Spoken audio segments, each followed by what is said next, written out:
এই কোরআন আল্লাহ রাব্বুল আলামিন এর মধ্যে অলৌকিকত্ব রেখেছেন।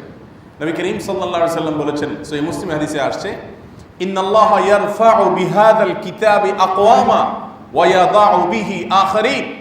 নিশ্চয় আল্লাহ রাব্বুল আলামিন এই কোরআন দিয়ে বহু জাতিকে মর্যাদার চরম আসনে উন্নীত করেন, আবার এই কোরআনের কারণে অনেক জাতি অবনতির অতল তলে হারিয়ে যায়।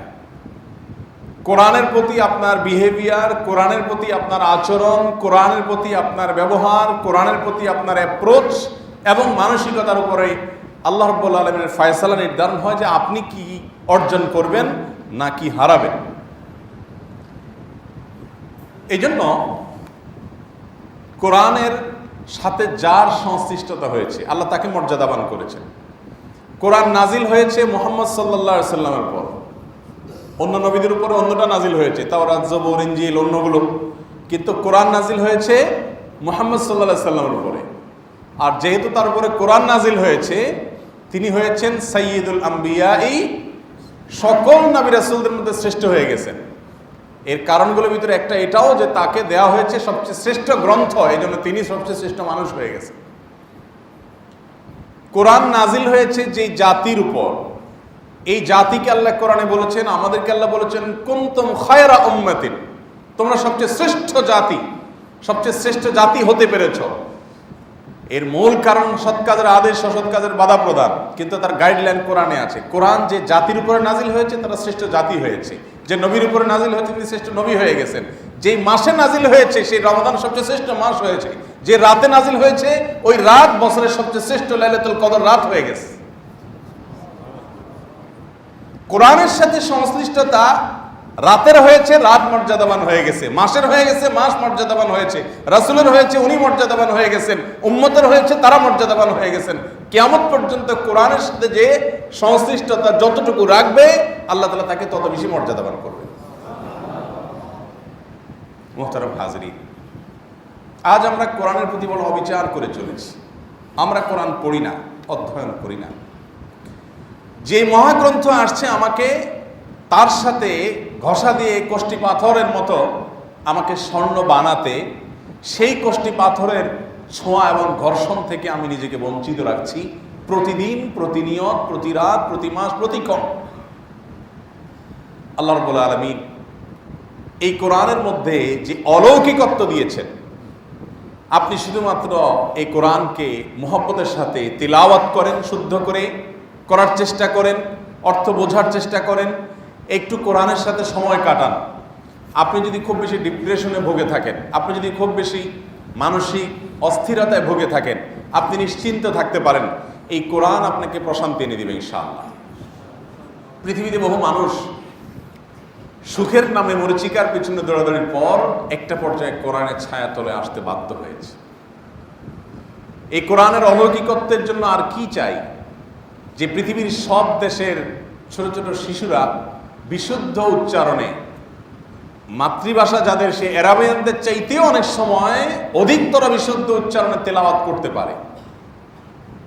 শুধু আমাদের দেশের কথাই যদি বলেন, বাংলাদেশের কথা, আরবি আমাদের মাতৃভাষা হয়তো দূরের কথা, আরব মুলুক থেকে আমরা অনেক দূরে ভৌগোলিকভাবে অবস্থান করছি।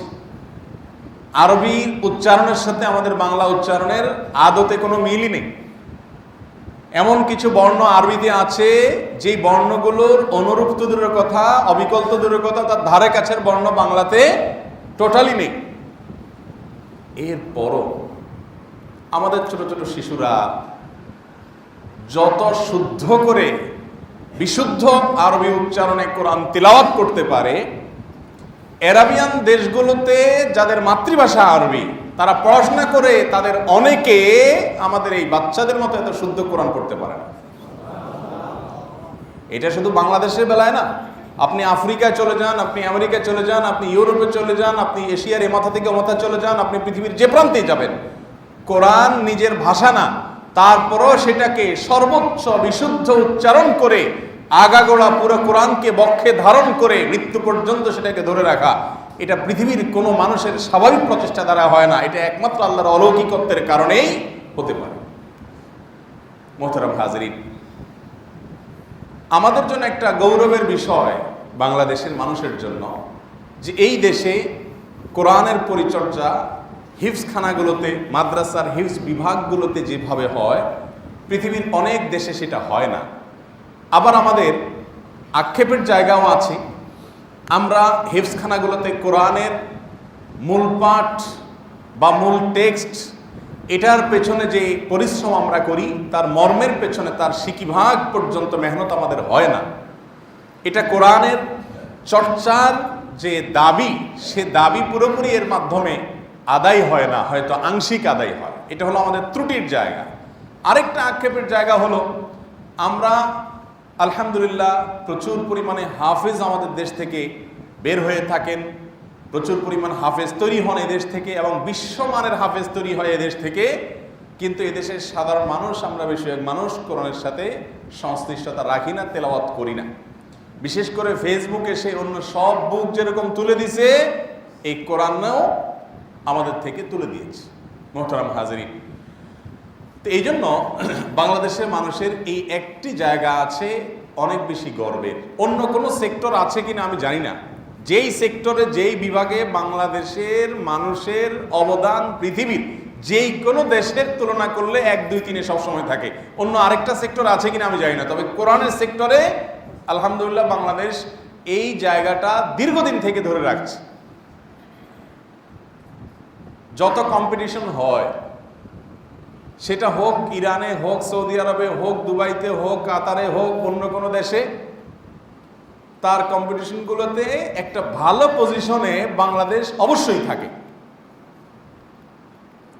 আরেকটা সেক্টর আছে কিনা আপনাদের জানা মতে, যে এরকম ফার্স্ট সেকেন্ড সারা ওয়ার্ল্ডে আমরা থাকি, এরকম কোনো সেক্টর আছে? যেই কোনো বিভাগ বলেন, মানে হাফেজরা, বাংলাদেশের হাফেজ ছেলেমেয়েরা, তারা পৃথিবীর যে কোনো দেশের সাথে কম্পিটিশন করলে একটা ভালো অবস্থানে সবসময় থাকে, হয় চ্যাম্পিয়ন হয়, না রানার আপ হয়, আর না হলে থার্ড পজিশন হোল্ড করে। এই ঘটনা আমরা গত 2-3 দশক থেকে অনবরত দেখে আসছি।